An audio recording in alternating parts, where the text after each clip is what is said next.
بسم الله النور بسم الله النور بسم الله نور النور بسم الله النور بسم الله النور بسم الله نور النور بسم الله نور على نور بسم الله نور على نور بسم الله نور على نور بسم الله نور على نور بسم الله الذي هو مدبر الأمور. اعوذ باللہ من الشیطان اللعین الرجیم. بسم اللہ الرحمن الرحیم. الحمد للہ رب العالمین والصلاة والسلام علی سیدنا ابی القاسم مصطفیٰ محمد وعلی آلہ الطیبین الطاہرین. بسم اللہ الرحمن الرحیم. یا ایہا الذین آمنوا توبوا الی اللہ توبۃ نصوحا. ہماری آج کی گفتگو کا عنوان ہے استغفار اور توبہ. استغفار کہتے ہیں طلب مغفرت کرنے کو، کہ جب بندہ انسان اللہ سے طلب مغفرت کرتا ہے، معافی چاہتا ہے اپنی کوتاہیوں کے سلسلے میں، تو اسے استغفار کہتے ہیں. اور توبہ کا مطلب ہے یعنی انسان جب خدا کے سلسلے میں کوتاہی کرتا ہے، عبادت کے سلسلے میں کوتاہی کرتا ہے، اپنے حقوق کے سلسلے میں کوتاہی کرتا ہے، تو وہ خدا کی رحمت سے دور ہو جاتا ہے. لہٰذا توبہ کہتے ہیں پلٹنے کو، یعنی رحمت خدا میں واپس پلٹنا، اللہ سے قریب ہو جانا، یہ ہے توبہ کا معنی. تو استغفار یعنی طلب مغفرت اور توبہ یعنی خداوند متعال کی بارگاہ میں بندے کا واپس پلٹنا توبہ کہلاتا ہے. یہاں پہ ہم ایک نقطے کو واضح کرنا چاہتے ہیں توبہ اور استغفار کے سلسلے میں، کہ توبہ اور استغفار جو ہے یہ نسبی معنی ہیں. نسبی معنی سے مراد یہ ہے کہ دیکھنا یہ ہے کہ یہ توبہ کون کر رہا ہے، استغفار کون کر رہا ہے. توبہ اور استغفار شخصیتوں کے انجام دینے سے اس کے معنی بھی تبدیل ہو جاتے ہیں، اس کے معنی چینج ہو جاتے ہیں. جیسے مثال کے طور پر وحی بھی انہی معنوں میں سے ایک ہے کہ وحی نسبی معنی رکھتی ہے اپنے. اگر یہ وحی کا لفظ آسمان، زمین، جمادات کے لیے استعمال ہو تو اس کے معنی ہیں نظام کے، تکوینی نظام کے، جو سسٹم ان کے اندر کار فرما ہے اسے کہا جاتا ہے. جیسا کہ خداوند متعال نے فرمایا وَأَوْحَىٰ إِلَى السَّمَاءِ، ہم نے آسمان پہ وحی کی، خداوند متعال نے آسمان پہ وحی کی. یا یومئذ تحدث اخبارہا بأن ربک اوحیٰ لہا، تو یہاں پہ بھی وحی زمین پہ ہوئی ہے، یہاں پہ وحی آسمان پہ ہوئی ہے. یہ وحی اس وحی سے فرق کرتی ہے کہ جو وحی انسانوں پہ ہوتی ہے، حیوانات پہ ہوتی ہے. اسی طرح سے مثال کے طور پہ اگر حیوانات پہ ہو وَأَوْحَىٰ إِلَى النَّحْلِ، تو یہاں وحی کے معنی غریزہ ہے، وہ طبیعت ہے، وہ سسٹم ہے کہ جو حیوانات کے اندر موجود ہے. وحی کے یہاں یہ معنی ہے. اسی طرح سے اگر عام انسانوں پہ وحی ہو اور نبی نہ ہو وہ شخص، تو یہاں وحی کے معنی کچھ اور ہیں. جیسے حضرت موسیٰ علیہ السلام کی والدہ کے لیے فرمایا وَأَوْحَىٰ إِلَىٰ أُمِّ مُوسَىٰ، حضرت موسیٰ کی والدہ پہ وحی ہوئی. یہاں وحی کے معنی الہام کے ہیں.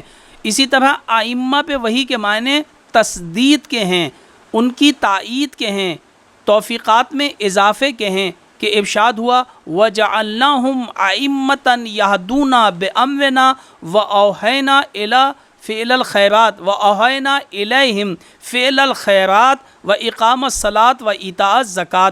یہاں بھی وہی ہے، لیکن ان تمام وہی کے معنی میں فرق پایا جاتا ہے. اسی طرح جو نبیوں کے اوپر وحی ہوتی ہے وہ وحی رسالی ہے کہ فرشتہ آتا ہے یا خداوند متعال ڈائریکٹ انبیاء کے اوپر وحی کا پیغام پہنچایا جاتا ہے، رسالت کا پیغام پہنچایا جاتا ہے جو نبیوں کے ساتھ مخصوص ہے. شریعت کے احکام نبیوں کو بتائے جاتے ہیں، تو وحی کے معنی شخصیت کے حساب سے تبدیل ہو جاتے ہیں، اسی طرح اس کے مراتب بھی چینج ہو جاتے ہیں. توبہ اور استغفار بھی اسی طرح سے ہے.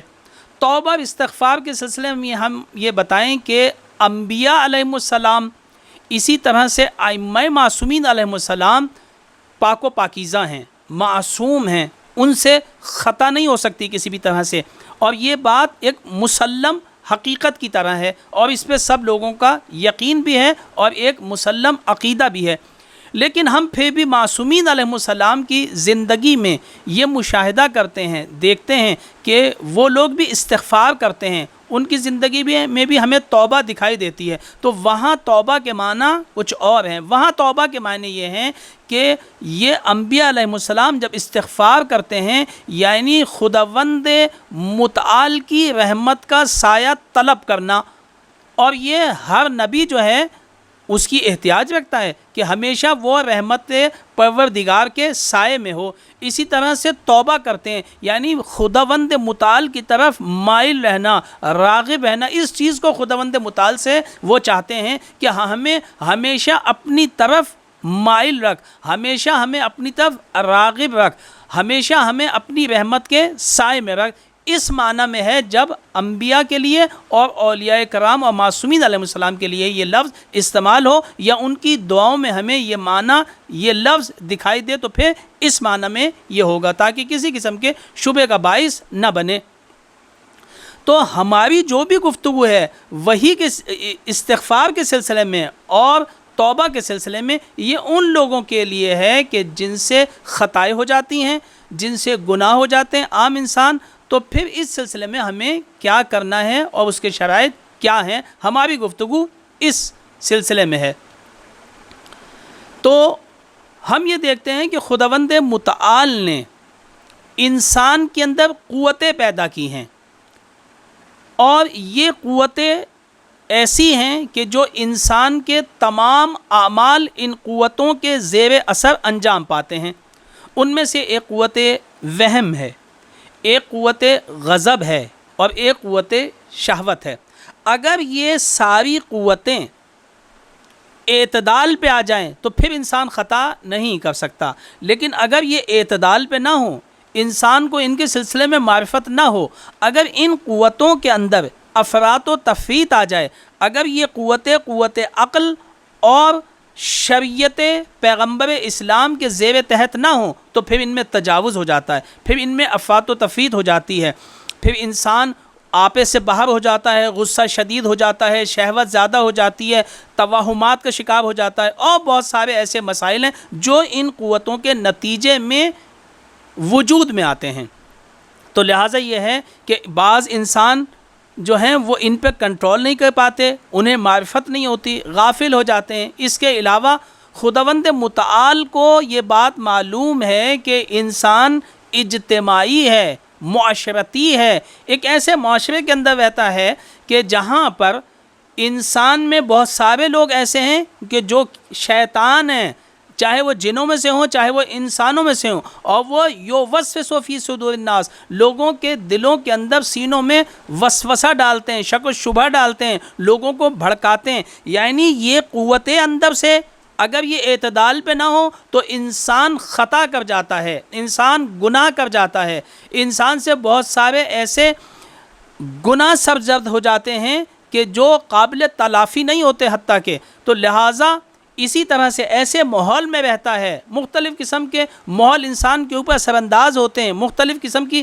مجالس، محافل، اس قسم کی چیزیں انسان کے اوپر اثر انداز ہوتی ہیں اور انسان خطا کر بیٹھتا ہے. کیوں؟ اس لیے کہ وہ معرفت نہیں رکھتا انبیاء کی طرح، وہ معرفت نہیں رکھتا معصومین علیہ السلام کی. اس وجہ سے اس سے خطا ہو سکتی تھی اور ہو سکتی ہے، کیونکہ اس کے پاس اختیار بھی ہے، جبرن نہیں ہے اس کے لیے. اس طرح وہ چاند اور سورج کی طرح نہیں ہے کہ ایک مدار کے اوپر حرکت کرتا ہے، بلکہ اسے صاحب اختیار بنایا ہے، اور یہ تمام چیزیں بھی اس کی خطا کے لیے فراہم ہیں اور خطا بھی کر سکتا ہے. لہٰذا کیونکہ خداوند متعال کی رحمت اس کے قہاریت کے اوپر، اس کے قہار ہونے کے اوپر اس کی رحمانیت جو ہے وہ غالب ہے. اس نے اپنی رحمانیت سے انسان کے لیے باب توبہ کو کھولا. کیوں؟ اس لیے کہ گناہ جو ہیں، گناہ انسان کی روح اور جسم کے اوپر گہرا اثر ڈالتے ہیں، انسان کی پرواز کو روک دیتے ہیں، انسان ترقی نہیں کر پاتا، انسان اپنی ذات میں شرمندہ دکھائی دیتا ہے، انسان مضطرب دکھائی دیتا ہے. جو انسان مضطرب ہو، جو انسان پریشان ہو، وہ خوشحال زندگی نہیں گزار سکتا. اور خداوند متعال یہ چاہتا تھا کہ انسان خوشحال زندگی گزارے، اس سے دوسروں کے روابط بہت اچھے ہونے چاہیے. لہٰذا اس نے باب توبہ کو کھولا تاکہ انسان توبہ کرے اور گناہوں سے مغفرت طلب کرے اور خدا کی بارگاہ میں واپس آئے، تاکہ یہ تمام آثار ختم ہو اور انسان اپنی پرواز کو، اپنے سفر کو اللہ، سیر اللہ کو جاری رکھ سکے. یہ اس وجہ سے ہے، ورنہ اگر ایسا ہوتا تو پھر انسان ایک دفعہ گناہ کرتا اور اس کے بعد جو ہے وہ اسفل سافلین میں شمار کر دیا جاتا، اور یہ رحمت پروردگار کے خلاف تھی بات. لہٰذا اس کی رحمت کا تقاضا یہ تھا کہ اس نے انسانوں کے لیے باب رحمت کو کھولا، تاکہ باب توبہ کو کھولا اپنی رحمت کے ذریعے سے، تاکہ انسان اپنے گناہوں سے معافی مانگ کر اپنی سفر کو جاری رکھ سکیں. اب دیکھنا یہ ہے کہ خداوند متعال نے تو اپنا کام کیا اپنی رحمت سے کہ اس نے ہمارے لیے توبہ کے دروازے کو کھول دیا، لیکن ہمیں کس طرح کی توبہ کرنی ہے، ہمیں کیا کام کرنا ہے؟ ہمیں یہ کرنا ہے کہ توبہ کس طرح سے کرنی ہے. خداوند متعال نے فرمایا یا ایھا الذین آمنو، اے وہ لوگ جو ایمان لے آئے ہیں، توبوا الی اللہ، آؤ اللہ کی بارگاہ میں آؤ، پلٹ آؤ. خطا ہو گئی ہے، پریشان ہونے کی ضرورت نہیں ہے، اللہ کی رحمت سے مایوس نہ ہو، پریشان نہ ہو، مضطرب نہ ہو. توبوا الی اللہ، اللہ کی بارگاہ میں پلٹ آؤ. لیکن کس طرح سے پلٹو؟ توبۃ نصوحا، ایسی توبہ کرو کہ جو توبہ نصوح ہو. یہ توبہ نصوح کیا ہے؟ توبہ نصوح ایک ایسی توبہ کو کہتے ہیں کہ جس توبہ میں پھر واپس پلٹنا نہ ہو، یعنی ایسی توبہ کہ جس کے اندر پھر گناہ کی طرف نہ پلٹے انسان، بلکہ یہ مصمم ارادہ کر لے کہ وہ اب جو خدا کی طرف آیا ہے تو پھر واپس پلٹ کے شیطان کی طرف نہیں جائے گا. ایسی توبہ خداوند متعال جو ہے وہ انسانوں سے چاہتا ہے. توبہ نصوح کیا؟ یعنی جس میں گناہ کی طرف پلٹ نہ ہو، جس میں گناہ کی طرف بازگشت نہ ہو، اور ایسی توبہ کہ جس سے لوگ نصیحت لے سکیں. نصوحا، جو لوگوں کے لیے نصیحت ہو، آپ کو دیکھ کے لوگ بھی یہ چاہیں کہ کاش ہم بھی اپنے گناہوں سے توبہ کر لیتے، کاش ہم بھی پلٹ آتے. آپ کے اندر وہ آثار دکھائی دیں، لوگوں کو احساس ہو کہ آپ نے واقعی توبہ کی ہے. اب آپ کی زندگی اللہ سے قریب تر دکھائی دینی چاہیے. آپ کی زندگی پہلے جیسی نہ ہو، بلکہ اللہ سے زیادہ سے قریب تر ہوتی چلی جائے. آپ کی زندگی میں پھر خطائیں دکھائی نہ دیں. جیسے بہت سارے لوگوں کو ہم دیکھتے ہیں زیارت پہ جاتے ہیں، حج کر کے آتے ہیں، اور پھر لوگ ان کے بارے میں یہ کہتے ہیں کہ سبحان اللہ، ماشاء اللہ، انہوں نے زیارت کی ہے، انہوں نے حج کیا ہے، اور اب ہمیں ان کی زندگی چینج دکھائی دیتی ہے. کیوں؟ اس لیے کہ اس زیارت نے، امام حسین علیہ السلام کی اس حج نے، اس بیت اللہ کی زیارت نے ان کے اندر انقلاب برپا کر دیا ہے. یہ پہلے کچھ اور تھے، اب یہ کچھ اور ہیں. اب ان کی زندگی میں پاکیزگی دکھائی دیتی ہے، اب ان کی زندگی میں طہارت دکھائی دیتی ہے، ان کی سوچ اچھی ہے، ان کی اخلاق اچھے ہو گئے. توبہ نصوح ایک ایسی ہی توبہ ہے کہ جب ہم توبہ کریں تو ہماری زندگی کے اندر انقلاب برپا ہو جائے، اچھی عادات ہمارے اندر پیدا ہو جائیں، اخلاق ہمارے اندر اچھے پیدا ہو جائیں. ایسی توبہ کو توبہ نصوح کہتے ہیں. توبہ کے لیے کچھ یہ توبہ نصوحہ کس طرح سے ہوتی ہے، اس میں کیا کیا کام انجام دینے پاتے ہیں اور کرنے پڑتے ہیں، اور اس کے شرائط کیا ہیں. تو اس سلسلے میں معصومین علیہ السلام کے کافی ارشادات ہیں. مولا متقیان نے بھی اس سلسلے میں بیان کیا ہے کہ توبہ نصوح وہ ہے کہ جس میں انسان سب سے پہلے تو اگر توبہ کرنا چاہتا ہے تو یہ ہے کہ انسان کو چاہیے کہ وہ معافی مانگے، شرمندہ ہو، پشیمان ہو اپنے کیے پر. جو کچھ ماضی کے اندر اس نے کیا ہے اس پہ پشیمان ہونا چاہیے. اگر پشیمانی نہیں ہے، اگر ندامت نہیں ہے تو پھر یہ توبہ نصوح نہیں ہے، پھر ایسی توبہ کو قبول نہیں کیا جائے گا جس میں پشیمانی نہ ہو، جس میں ندامت نہ ہو. پہلی شرط کیا ہے؟ پشیمانی اور ندامت. دوسری شرط کیا ہے؟ دوسری شرط یہ ہے کہ انسان پھر یہ قصد کرے، مصمم ارادہ کرے کہ اب وہ واپس گناہ کی طرف نہیں پلٹے گا، اب وہ گناہ نہیں کرے گا. یعنی جو ماضی میں کیا ہے اس پہ پشیمان ہو اور مستقبل میں گناہ نہ کرنے کا مصمم اور پختہ ارادہ ہو. اگر ایسا انسان خدا کی بارگاہ میں جائے تو پھر خداوند متعال اس کی توبہ کو قبول کر لیتا ہے. لیکن اگر گناہ کی طرف پلٹنے کا ارادہ رکھتا ہو تو پھر اس انسان کی دعا قبول نہیں ہوگی. بعض لوگ یہ کہتے ہیں کہ ہماری دعا قبول نہیں، ہماری زندگی میں اثرات دکھائی نہیں دیتے. اس کی وجہ یہی ہے کہ شرائط توبہ اگر نہ ہوں تو پھر توبہ قبول نہیں ہوتی. شرط قبولیت توبہ یہی ہے، اور توبہ اسی کو کہتے ہیں کہ جس کے اندر یہ شرائط پائے جانے چاہیے.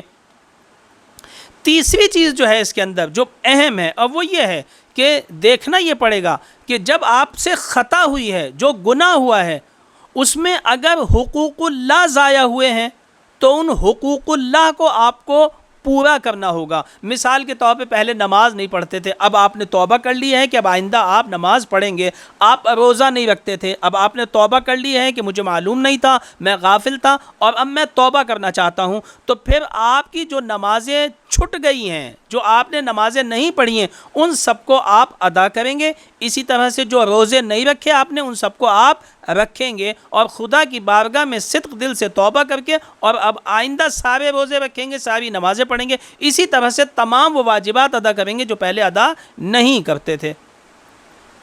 لیکن مثال کے طور پہ جھوٹ ہے. اب جھوٹ ایسا ہے کہ آپ اس میں یہ کہیں گے کہ میں آئندہ اس جھوٹ کے اوپر جو بولا ہے پشیمان رہیں گے اور آئندہ نہ بولنے کا ارادہ کریں گے. لیکن کسی بندے کے حقوق کو آپ نے کھا لیا ہے، اس کے پیسے کھا گئے ہیں، یا چوری ہو گئی ہے، یا غیبت ہو گئی ہے، یا کوئی ایسا مسئلہ کیا ہے، تو پھر آپ اس شخص سے پہلے معذرت چاہیں گے. اگر اس کا کوئی حق ہے، اس کے پیسے ہیں، تو وہ چیزیں آپ اس کو واپس دیں گے اور اس کے بعد پھر آپ خداوند متعال کی بارگاہ میں توبہ کریں گے. تو یہ وہ تمام شرائط ہیں کہ جو پورے کرنے ہیں. اگر یہ پورے نہیں ہوں گے تو پھر توبہ بھی قبول نہیں ہوگی. بعض لوگ یہ خیال کرتے ہیں کہ توبہ کرتے ہیں اور پھر گناہ ہو جاتا ہے، توبہ کرتے ہیں اور پھر گناہ ہو جاتا ہے، لہٰذا یہ ہے کہ پھر توبہ کرنے کا کوئی فائدہ دکھائی نہیں دیتا. پہلی بات تو اس سلسلے میں ہم یہ کہیں گے کہ یہ خود ایک وسوسہ شیطانی ہے. شیطان یہ چاہتا ہے کہ آپ توبہ نہ کریں اور آپ اسی طرح بغیر توبہ کے اس دنیا سے چلے جائیں تاکہ آپ کی یہ دنیا بھی خراب ہو اور آپ کی وہ دنیا بھی خراب ہو. یہ وسوسہ شیطانی ہے. ہمیشہ اس سے اپنے آپ کو دور رکھیں، ان وسوسوں سے. جب بھی یہ وسوسہ آپ کے ذہن میں آئے کہ میری توبہ کا کوئی فائدہ نہیں ہے اور میں توبہ کرتا ہوں اور پھر گناہ ہو جاتا ہے، میں توبہ کرتا ہوں اور پھر گناہ ہو جاتا ہے، تو اس بات کو ہمیشہ یاد رکھیں کہ ایک تو یہ وسوسہ شیطانی ہے، اس سے آپ بچیں. دوسری بات یہ ہے کہ آپ کی ذمہ داری یہ ہے کہ جب آپ توبہ کریں تو آپ کے شرائط پورے ہونے چاہیے، آپ اپنی ذمہ داری پوری ادا کریں. لیکن اگر اس کے بعد، کیونکہ ہم نے یہ عرض کیا آپ کی خدمت میں کہ انسان ایک ایسے ماحول میں رہتا ہے، انسان ایک ایسے معاشرے کے اندر رہتا ہے کہ جہاں پہ بار بار خطاؤں کے امکان موجود ہیں، اس وجہ سے بار بار خطا ہو سکتی ہے، تو جب بار بار خطا ہوگی تو بار بار توبہ بھی آپ کو کرنی پڑے گی، تو لہٰذا اس سے پریشان نہ ہو۔ آپ کے جو شرائط ہیں، آپ کا قصد نہیں ہونا چاہیے دوبارہ گناہ کرنے کا، لیکن اگر ہو جائے تو پھر اس میں جو ہے وہ مایوس ہونے کی ضرورت نہیں ہے خداوند متعال کی رحمتوں سے، بلکہ آپ پھر دوبارہ جو ہے اس کی بارگاہ میں جائیں، وہ آپ کی دعاؤں کو سننے والا ہے، وہ آپ کی توباؤں کا قبول کرنے والا ہے۔ اسی وجہ سے اس نے ایسے ہی لوگوں کے لیے فرمایا ہے کہ ان اللہ یحب التوابین، وہ توبہ کرنے والوں سے جو توبہ کرتے ہیں، مسلسل اس کی بارگاہ کے اندر اپنی کوتاہیوں کی، اپنی خطاؤں کی مسلسل توبہ کرتے رہتے ہیں، خداوند متعال ایسے لوگوں سے محبت کرتا ہے، یعنی توبہ کرتے ہیں اور خدا کی بارگاہ میں واپس پلٹ آتے ہیں، پھر واپس گناہ کی طرف جانے کا قصد نہیں رکھتے۔ البتہ یہ اس کے اندر ہونا چاہیے کہ قصد نہیں ہونا چاہیے، اگر پھر ہو جائے تو کوئی بات نہیں ہے اور اس سلسلے میں پریشان نہیں ہونا چاہیے۔ بعض لوگ یہ تصور کرتے ہیں کہ ہم آخر میں توبہ کر لیں گے، ابھی تو وقت ہے، کل توبہ کر لیں گے، پرسوں توبہ کر لیں گے، چند دن کے بعد کر لیں گے، ابھی تو جوانی ہے، ابھی تو گناہ ہو سکتے ہیں، 30 سال کے بعد کر لیں گے، 40 سال کے بعد کر لیں گے، ریٹائرمنٹ کے بعد کر لیں گے، بوڑھے ہو جائیں گے تو کر لیں گے، ابھی تو جوانی ہے، ابھی تو 40 سال کے نہیں ہوئے۔ تو اس میں ہمیشہ اس بات کا خیال رکھیں کہ گناہ انسان کی زندگی پر اثر انداز ہوتے ہیں، گناہ انسان کی روح میں قساوت قلبی پیدا کرتے ہیں، قساوت پیدا کرتے ہیں۔ یہ خود گناہ کا اثر ہے کہ انسان یہ سوچے کہ میں 30 سال کے بعد گناہ کر لوں گا، میں توبہ کر لوں گا، میں 40 سال کے بعد توبہ کر لوں گا۔ یہ خود گناہ کا ایک اثر ہے کہ انسان کو توفیق ہونے نہیں دیتا توبہ کی، انسان کو آگے بڑھنے نہیں دیتا۔ ممکن نہیں ہے کہ ہمیں وہ توفیق مل سکے۔ انسان کی موت اور زندگی کا کسی کو پتہ نہیں ہے کہ آیا وہ اس عمر تک پہنچ بھی پائے گا یا نہیں پہنچ پائے گا۔ اور پھر یہ جو گناہ کیے ہوئے ہیں اگر یہ انسان کی زندگی میں باقی رہ گئے تو یہ انسان کے لیے بہت ساری پریشانیوں کا باعث بنتے ہیں، کیونکہ گناہ وہ ہیں کہ جو انسان کی توفیقات میں رکاوٹ بنتے ہیں، توفیقات حاصل ہونے نہیں دیتے۔ آپ رزق کی تلاش میں جاتے ہیں، یہ مانع ہو جاتے ہیں۔ آپ سکون چاہتے ہیں، یہ پریشانی آپ کو پریشانیوں میں مبتلا کر دیتے ہیں۔ آپ روابط کسی سے اچھے برگزار کرنا چاہتے ہیں، گناہ رکاوٹ ہو جاتے ہیں، اور اس طرح کی بہت ساری چیزیں ہیں کہ گناہ وہاں پہ مانع ہوتے ہیں آپ کے ارتقاء کے، آپ کے کامیابی کے۔ یعنی گناہ یہ نہیں ہے کہ صرف آپ کو وہاں سزا ملے گی، نہیں، بلکہ اس دنیا کے اندر بھی جو ہے گناہ ایسے ہیں کہ جو انسان کی اس دنیا کو بھی خراب کر دیتے ہیں اور اس دنیا کو بھی خراب کر دیتے ہیں۔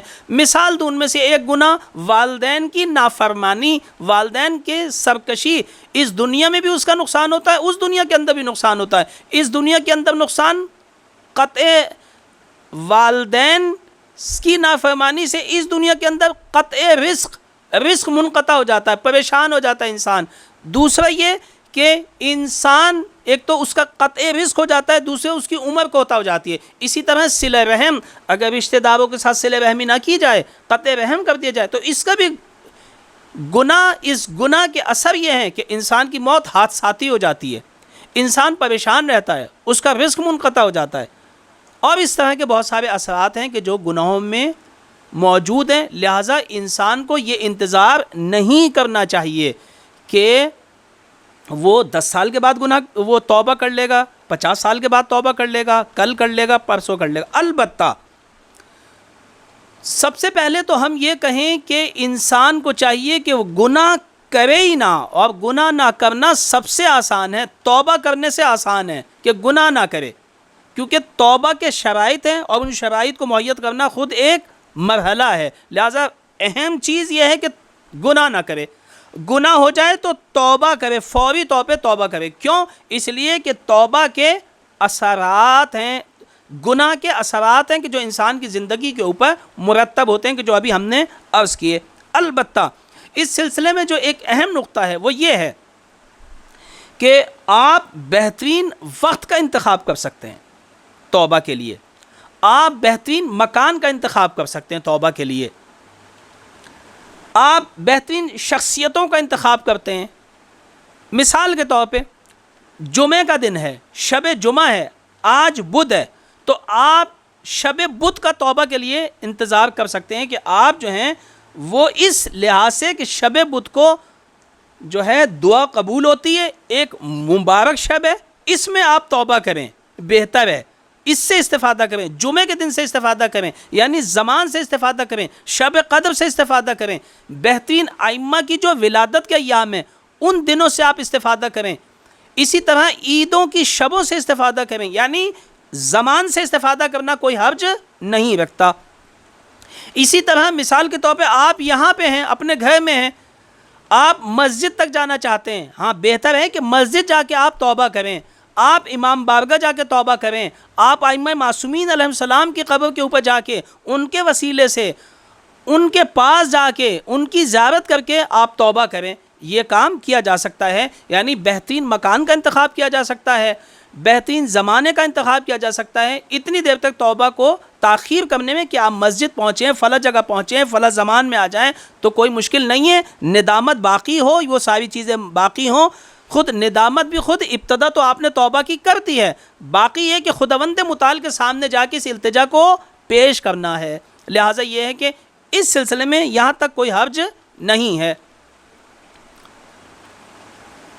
البتہ ہم نے عرض کیا کہ سب سے بہتر یہ ہے کہ انسان کو چاہیے کہ وہ گناہ نہ کرے، علاج کرے، اپنا علاج کرے، اپنے نفس کا علاج کرے.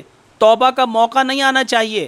اور اگر یہ انسان سمجھتا ہے کہ میں بار بار توبہ کرتا ہوں، بار بار یہ کرتا ہوں، کروں کیا، تو پھر اس سلسلے میں یہ ہے کہ اس سلسلے میں اس کا حل تلاش کرے.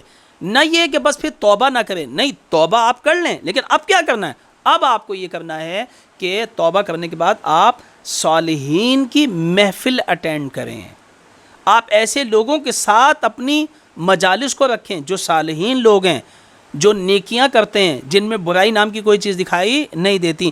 اپنی نشست و برخاست کو، جو آپ کی نشست و برخاست ہے، اپنی بیٹھک کو چینج کریں، ایسے لوگوں کے ساتھ نشست و برخاست رکھیں جو خدا کے صالحین اور متدین افراد ہیں. ایسے ماحول میں نہ بیٹھیں کہ جو لاؤ بالی ہیں خداوند متعال کے حقوق اور بندوں کے حقوق کی طرف سے. لہٰذا سب سے پہلا کام آپ یہ انجام دیں گے. اس کے بعد آپ قرآن کی غور و فکر کے ساتھ تلاوت کریں. تیسری چیز یہ ہے کہ آپ نماز شب کو قائم کریں، قیام کریں.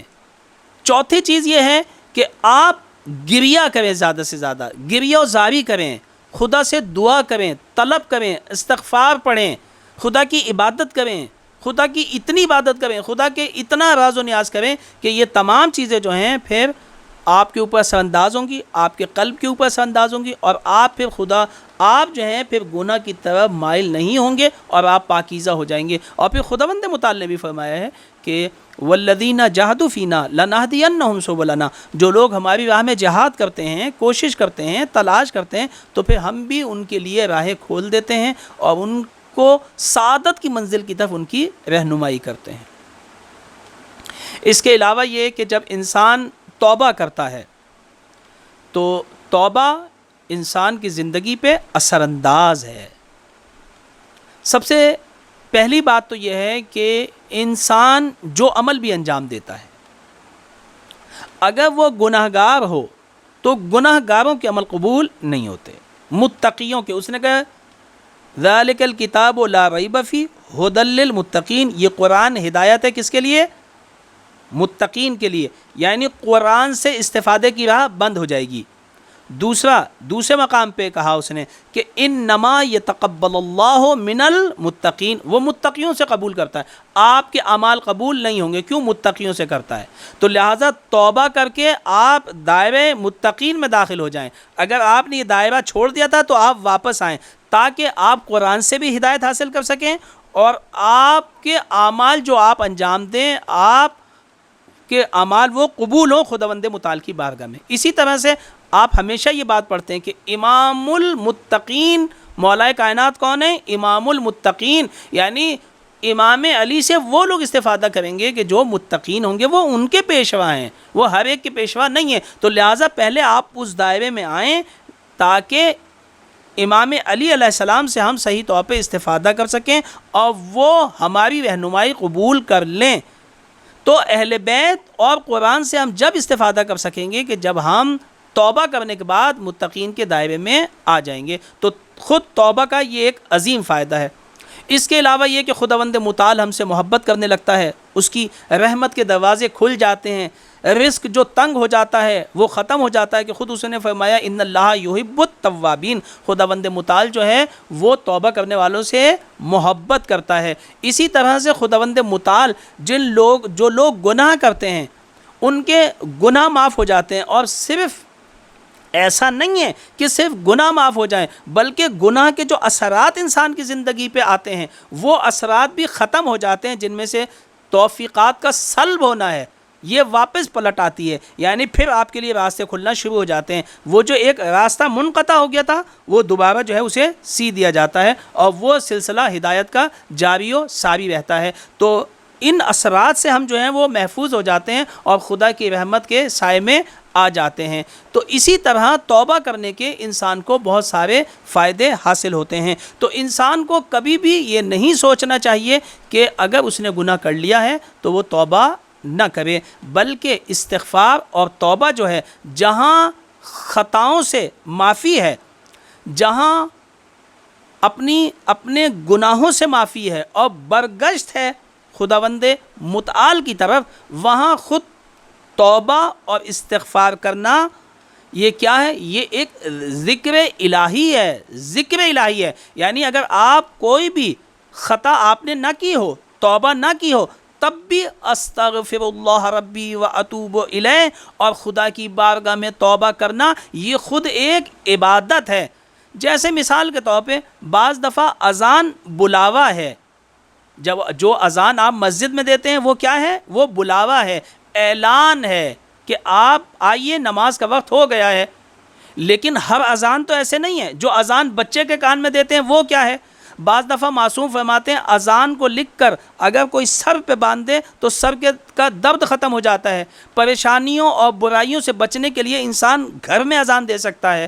تو یہ اعلان تو نہیں ہے، یہ اذان جو ہے وہ دعوت تو نہیں ہے. یہ اذان کیا ہے؟ اذان ذکر الہی ہے، اور ذکر الہی تاریکیوں کو مٹا دیتا ہے اور انسان کو نور کی طرف دعوت دیتا ہے. تو انبیاء علیہ السلام جو توبہ کرتے ہیں، جو استغفار کرتے ہیں، وہ بعنوان ذکر الہی کے ہے. اور ذکر الہی انسان کو خدا سے وابستہ رکھتا ہے اور اس کے اندر نور علی نور ہوتا چلا جاتا ہے، اور تاریکی اگر ہو تو مٹتی چلی جاتی ہے. جیسے عام انسانوں کے اندر تاریکی ہوتی ہے، انبیاء و معصومین علیہ السلام میں نور علی نور ہے. وہاں پہ وہ جو توبہ کرتے ہیں اس میں نور علی نور ہے. جو ہم کرتے ہیں ہماری تاریکیں مٹتی ہیں اور ہم نور کی طرف سفر شروع کر دیتے ہیں. خداوند متعال سے دعا گو ہیں کہ ہم سب کو اس عظیم باب سے استفادہ کرنے کی صحیح توفیق عطا فرمائے. وآخر دعوانا ان الحمدللہ رب العالمین.